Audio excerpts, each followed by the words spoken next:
And he appeared. We're here at Manna from Heaven Ministries. My name's David Matthews, and we've been looking at the faith of Abraham that is literally demonstrated. Let me just share this with you.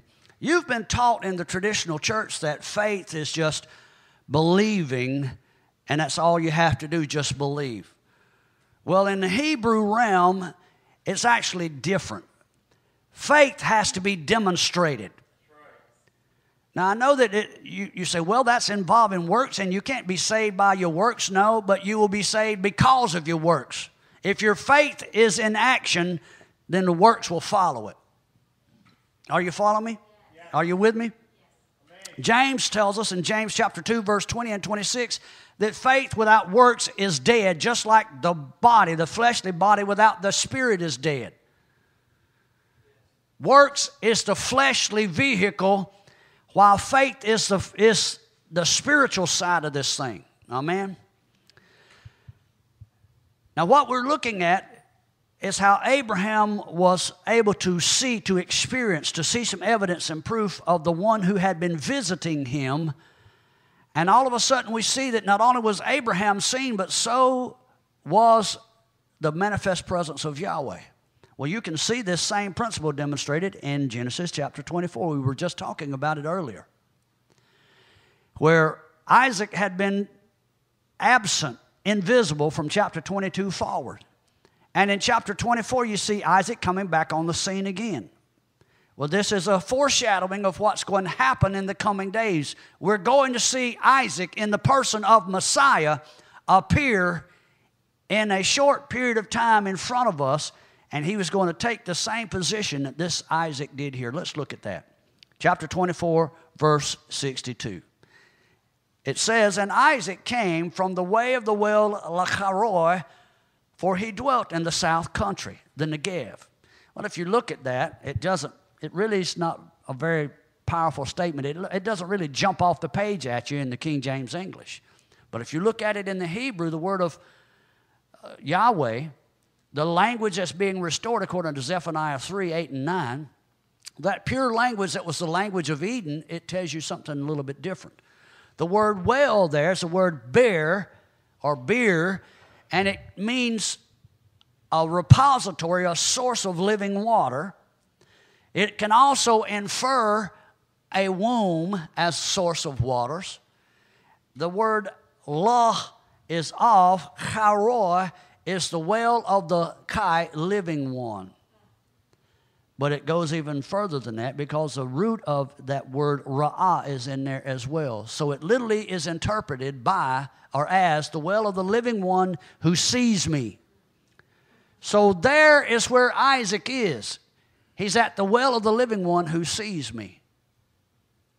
Now you have to remember that Abraham dug this well long before you see Isaac here in chapter 24. If you go back and look, you can find the first mention of this well all the way back in Genesis 16:14, where it says that the place was called Bir Lacharoy. Behold, it is between Kadesh and Bered. So this place was long before Isaac arrives on the scene in Genesis 24. But yet you find Isaac conveniently, coincidentally appearing at this location right at the same time that his bride's being brought to him. Well, I got news for you. If you were coming out of a place where you'd been steeped in idolatrous practices, if you'd been engaged in what would be known as spiritual adultery, because she was living in that place, it's evident that she had to have been engaged in it. She's circumcised out of there just like Abraham was, and is brought back to meet the one who is going to be her husband. She would have to go through a mikvah, a cleansing process, wouldn't you think? Well, Isaac knew where she was being taken from. Isaac knew she would need a quote-unquote mikvah, so what better place for a mikvah than a place where you have living water? Isaiah 12:3 says, "With joy shall you draw water out of the wells of Yehoshua, salvation, who was also known as the living one who sees me." So here you find Rebekah and Isaac about to have an encounter at this place known as the well of the living one who sees me. Now I want to look at that word Kadesh. It's Strong's number 6946, Kadash or Kadesh. It can mean holy, but it's also spelled the same way with just lacking the vowel points as Strong's number 6945. 6945 is the word for temple prostitute. Did you see that? They're both the same word in Hebrew, just the vowel pointing. So what separates you from being holy or a whore? Hello? It has to do with your personal relationship with Yahweh. Are you with me? Now, that word can also mean, in its kadosh or kadesh form, holy. It can mean consecrated, set apart for a sacred use. Now, that other location, Bered, Strong's number 1260, is the word that means hailstones or spotted, speckled, dappled, like the male goats that you see Jacob and Laban having an argument over. But the root stem's what I want to focus on. That root stem is the two letters, Beit and Resh, which form the word bar, which can mean sun.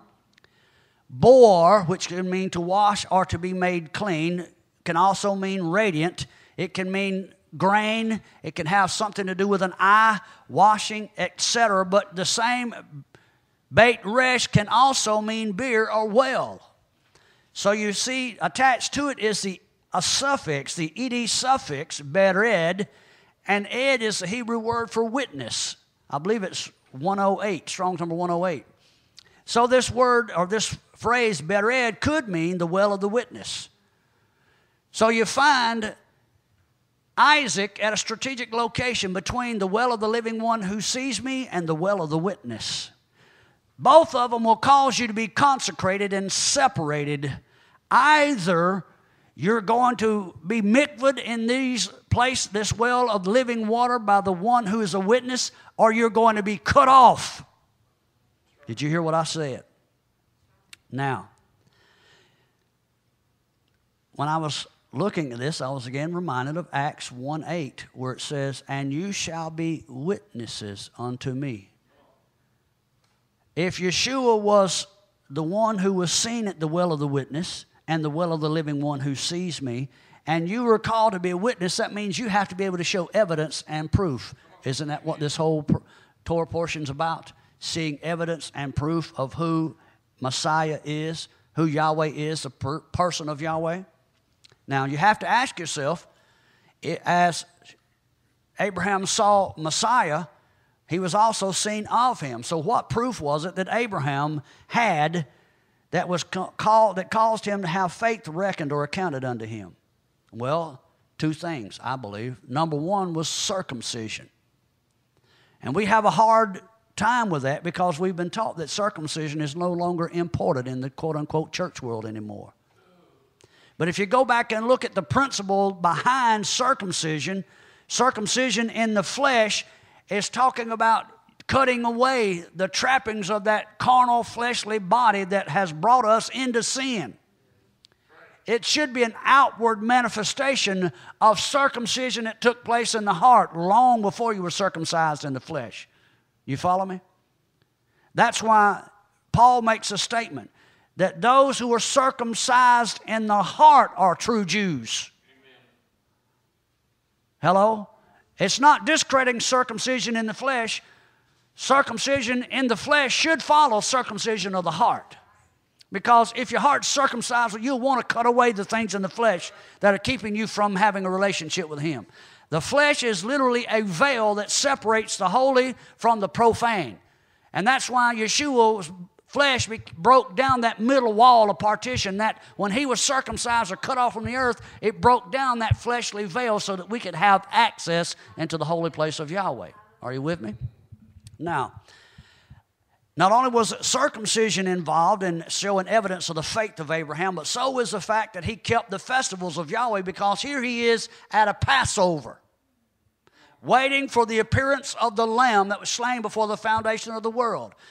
If you will keep the festivals in faith, it will show evidence in the coming days to Yahweh that you are willing to be a Torah observant, keeping the commandments of Yahweh, And I believe with all my heart it's because of that your love for him is demonstrated. Amen? Let's look at this. Let's look at the word circumcision. Strong's number 4135. That word is mul, and it means to cut off. Figuratively, it means to destroy. It's the seed of man that propagates the race. Thus, to cut off the foreskin depicts the dying of the flesh, or dying out to the flesh. Do y'all understand that?